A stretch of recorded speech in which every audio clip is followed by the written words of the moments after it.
dans l'espace, du sommet de la colline de Fourvière, jusqu'aux rives de la Saône et dans le temps, en parcourant l'histoire de Lyon, de sa création, une petite colonie d'ascendance celte, à son essor moderne, une grande métropole industrielle dans la France au développement.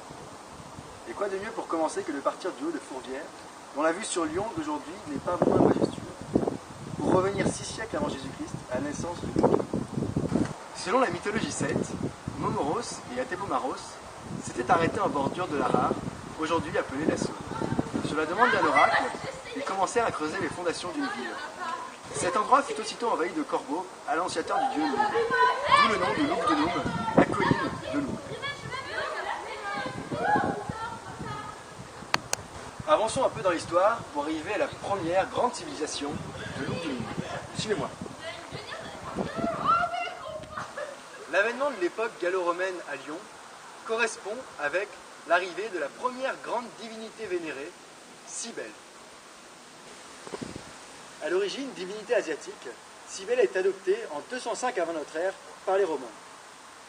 La colline est alors habitée par un majestueux temple en l'honneur de la si énigmatique Cybèle. Dans la mythologie, on raconte que Cybèle, déesse de la nature, avait pour amant un jeune homme nommé Attis.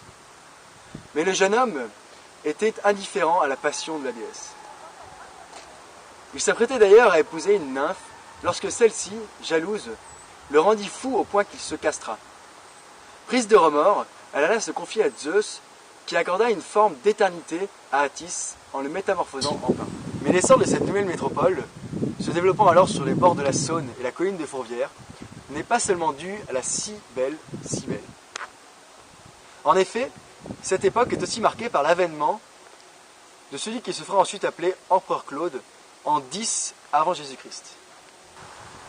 Et quoi de mieux que le théâtre antique pour témoigner du pouvoir grandissant de Lyon et des Trois Gaules.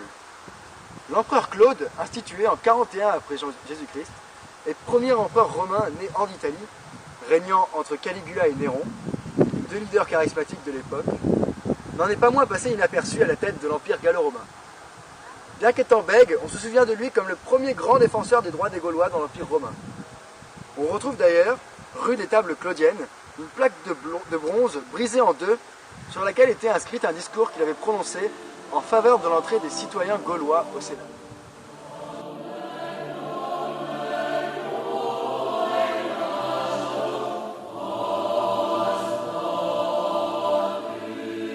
Pendant près de 1000 ans, après le règne de Cybèle, la colline de Fourvière est désertique, lorsqu'une chapelle dédiée à la Vierge est construite et qui laissera place ensuite à la basilique de Fourvière en 1887.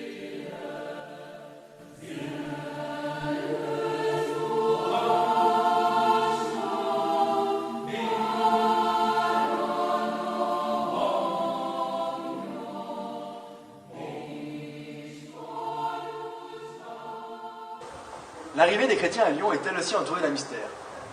On raconte que Lyon est tentée par une dame blanche, symbolisant une Cybèle chassée par la Vierge.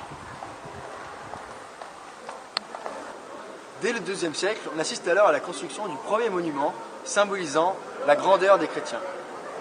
Pas la basilique de Fourvière, mais bien la cathédrale Saint-Jean-Baptiste-Saint-Étienne, plus connue sous le nom de Saint-Jean.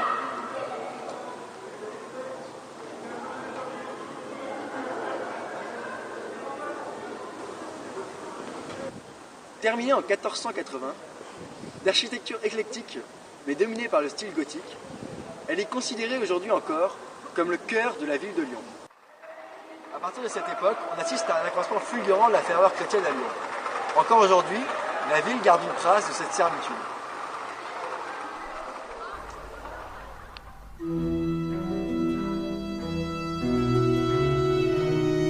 Le culte à Marie fait l'objet d'une véritable dévotion des Lyonnais. Plus les dangers sur la ville s'annonçaient menaçants, plus l'expression de leur foi était intense.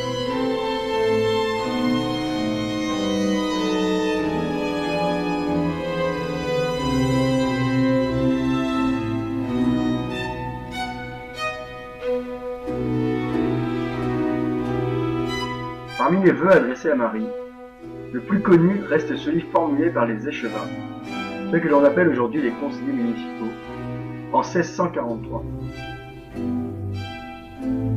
En contrepartie de l'épargne de la peste à la ville, Ils promettent à la Vierge l'offrande de cierges et d'un écu d'or chaque mi-septembre. Cette date devint ainsi un pèlerinage attirant de plus en plus d'habitants.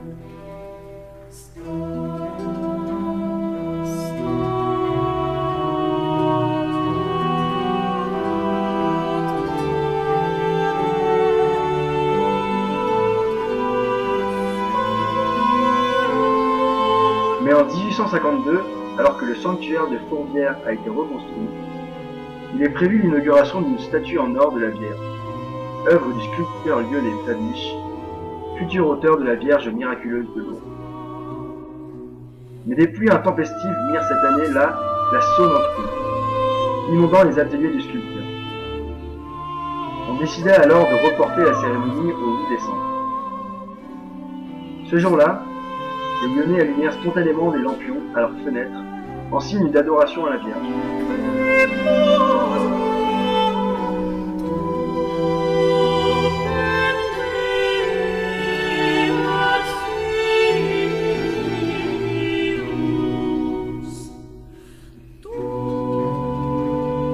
Cette tradition a depuis perduré et s'est laissée laïciser avec la fête des Lumières, qui attire aujourd'hui plus de 3 millions de visiteurs dans les rues de Lyon chaque année.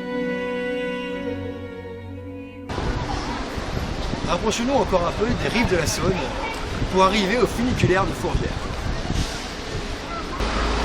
La colline de Fourvière pourrait être considérée par certains de Gruyère. Et ce n'est pas qu'une image. En effet, depuis la Saône, on peut accéder en bateau à tout un dédale de lacs souterrains situés sous la colline. C'est sûrement pourquoi, le 13 novembre 1930 à minuit 50 du matin, au croisement de la montée du chemin Neuf et de la rue Tromassac, un effondrement spectaculaire a eu lieu. S'ensuit la lettre d'une veuve de cette catastrophe, écrivant une lettre au maire Édouard Herriot, l'informant de la présence de lacs souterrains auxquels on pourrait accéder en bateau. Et maintenant, si je vous demande le lien entre le funiculaire et le gros caillou de la Croix-Rousse, vous vous dites rien à voir.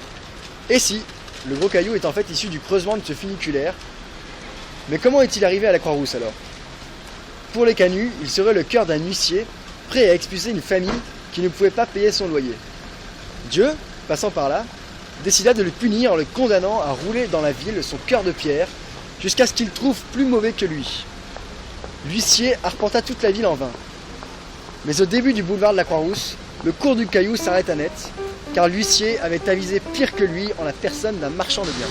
Et voilà, c'est sur cette anecdote que nous finissons notre voyage sur les rives de l'Ara, ou la Saône pour la plupart des Lyonnais. À partir de cet endroit commence la ville de Lyon et l'essor que l'on connaît aujourd'hui de cette ville comme métropole française.